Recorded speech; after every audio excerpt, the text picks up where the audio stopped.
This is The Way I See It Okay. with Steve Reitmeister. Normally I'm getting at long-term investing has greatly changed.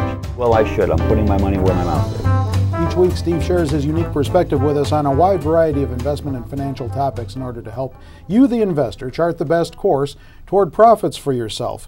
Now, when last we met with Steve, he gave us the overview version of the 4 factors behind the Zacks Rank.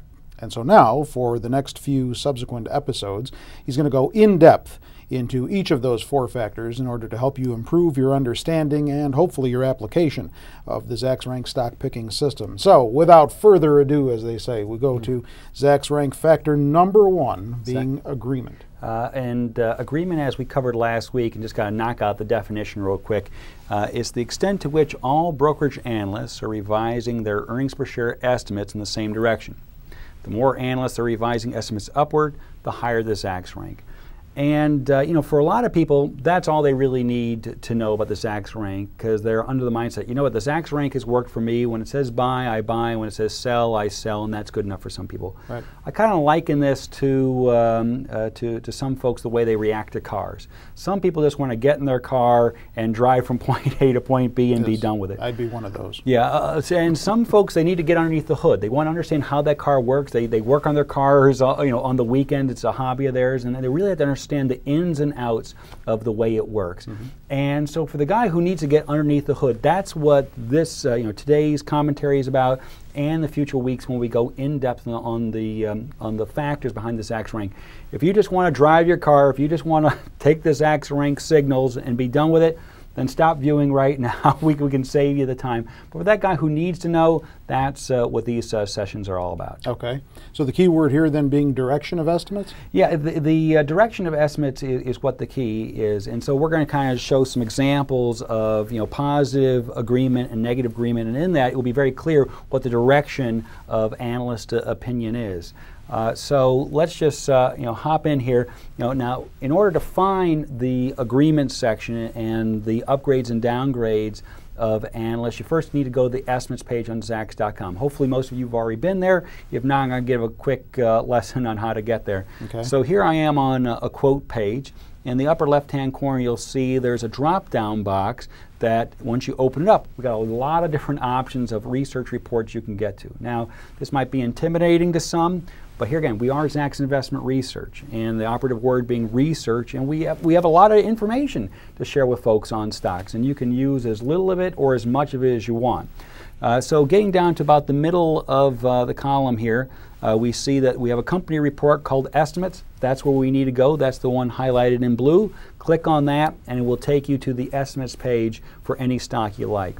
So the first example I'm going to give here is for First Solar. It is a Zacks Rank number 1. If we take a look at the agreement section, I've kind of highlighted here. We're going to concentrate on the current year and next fiscal year columns.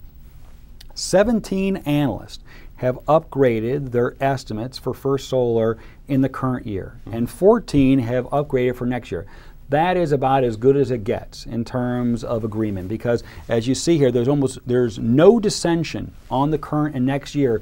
No one is saying that it's down. So every analyst that is revising upwards is saying, indeed, is revising upwards. That is the strongest form of agreement. Okay, so now let's go to the other one, and here again, as you said, it's a matter of direction, right, which is what's important here. So here again, concentrating on the current year and next year columns. This is for Starwood Hotels. And unfortunately, they're not quite getting the same love from the analysts that First Solar is. So here we see in the last 30 days that 14 analysts have lowered their earnings estimates for Starwood for the current year, and 14 have lowered it for next year. And yes, this is a Zacks Rank of 5. This is about as bad as it gets, because obviously the outlook for the company has diminished. So that's kind of the 2 ends of the spectrum in terms of the earnings. All right, again, for the benefit of you folks who want to get under the hood, as Ross Perot used to say. So you showed us the worst form of agreement is when most of the analysts have revised their estimates lower. However, at least the way my mind works, that would still seem to be agreement in some form. So I guess what I'm trying to ask is, wouldn't it be worse if half the analysts revised estimates higher, half lower? That would be like a lack of agreement? Right. You know, if you go into the Webster's dictionary definition of agreement, that would agree with what you were saying there. But in terms of this Zacks Rank, I said it is about direction. So I try to give the two ends of the spectrum. Okay, so the best is everyone agreeing that estimates are going higher, and the worst is everyone saying it's lower. So let's just say you have half the analysts saying it's higher, half the analysts are saying it's lower. Most likely the two are going to balance each other out. The consensus estimate for the firm will be relatively unchanged. Most likely that stock will end up with a Zacks rank of 3, meaning hold, or that will perform in line with the stock market. So agreement is about, here again, the direction that the analysts are saying, not about whether they agree or disagree. Okay. It's my understanding also that the Zacks Rank uses a 60-day time window in which to review estimate revisions. Is that true? Yeah, that is true, and you know, it does have a great effect on the Zacks Rank, because a lot of times people will see their Zacks #1 ranked stocks drop to a 3 all of a sudden, and they're looking at it like, hey, what just happened here? There's no change in estimates. There's no downgrades here. What just happened? Mm-hmm. And it's because of this 60-day window. And so first, why is a 60-day window in the calculation of you know, the earnings estimates for the Zacks Rank? Why is that even important? We keep kind of whipping the horse, as it were, right? We keep on going. You might be, I don't know. Yeah, we keep on talking about how, you know, it's the big money that moves the market, and the big money uses valuation models, and the valuation models focus on earnings estimates, and so the big money uses the earnings estimates to create fair value to chase stocks, mm-hmm. and it takes them 4 to 8 weeks in which to make their moves, because they're so molasses slow in their decision-making process and their ability to buy up the stocks. So here again, 4 to 8 weeks, 8 weeks, 60 days. So when the information comes out, it's fresh, and we have approximately 60 days in which to gain an advantage over the market. After the 60-day window is gone, you know, after that news has been digested, there's not much upside that we can gain from that information, and so the Zacks Rank clears it off the deck as if it doesn't exist anymore. And I'm going to quickly go through an example here of kind of the chain events of how this seems to happen over and over again. Earnings reports are every 90 days. And most estimate revisions come shortly after the earnings report. So if there's a 90-day gap between earnings reports, then quite often there's going to be a 90-day gap between estimate revisions. So let's just say, for example, you have a company that just reported on July 15th. Right. Okay, and it was outstanding numbers. And so within a week, most of the analyst community will have digested that information, done their homework, and come out with a new estimate number. So let's say by July 22nd, now all the estimates are in. If we flash forward 30 days from that, August 22nd, still we're within the 60-day window. That stock will probably still be a Zacks rank of 1 because it's showing strong upgrades or strong agreement and strong magnitude and so on and so forth. Now let's flash forward another 30 days. Now we're at September 22nd. We are at the last day of that 60-day window. The stock is still going to show a great amount of agreement, a great amount of magnitude, and so on, and it will have a Zacks rank of 1. Roll over the clock 1 day, or flip the calendar 1 day, and here we are. The 60-day window is gone. As far as the Zacks rank is concerned, there have been no estimate revisions in the last 60 days, and so therefore there is no upgrades or no downgrades, and it goes to a neutral state of affairs, and probably will drop to a 3.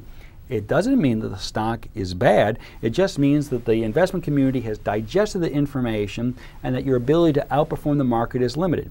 If you're a short-term trader and you buy ones, yes, you may want to sell on 2, and you probably certainly will sell when the stock gets to a 3.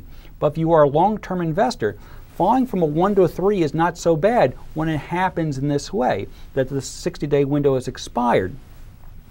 And so for the long-term investor, you're just waiting for the next earnings report to come out, and hopefully you get this rinse and repeat mechanism that the company will have another earnings surprise, that it will have more analysts upgrading estimates, and you go on another 60, 90 days of upward movement in estimates and the stock price. And so that's how you read this information. Okay, I got it, I think. You did mention, though, in the 4 factors overview that agreement is the most important factor. And, yeah. And why is that? Yeah, think about it this way. Here again, that chain reaction I was talking about the about the analysts and how they use earnings estimates in their fair valuation models. The more analysts who upgrade their estimates, okay, the more the consensus estimate will move for the stock, meaning the average estimate, and that's the number that gets used in the model, so it's going to have the greatest effect on that. And simply, the more analysts that are in agreement, the more analysts that are in agreement that things are going well, the more likely it will go well. In other words, that's where the pack is thinking. The pack is probably going to be right in this circumstance. That the company is not going. It rarely is going to come up with a miraculous disappointment at that stage. If every analyst is taking a look at the books and says it looks pretty good, here again we do have our cases where it does blow up on everybody. But in most cases, it increases the likelihood that the earnings will be met, that the earnings growth will continue, that the value for the stock will be supported. And that's the importance of agreement. You mentioned a couple of stocks in your piece. Do you own either of those? I do not, and certainly I would never own Starwood because it is a Zacks Rank of 5. Okay. And you can take a look on the agreement on that when you go to our website, zacks.com. And Steve sees it that way on agreement being the #1 factor that comprises the Zacks Rank. Hopefully this has been helpful to you, and hopefully that you'll look in on subsequent pieces to learn more about these factors that comprise the Zacks Rank. With Steve, I'm Terry Ruffalo.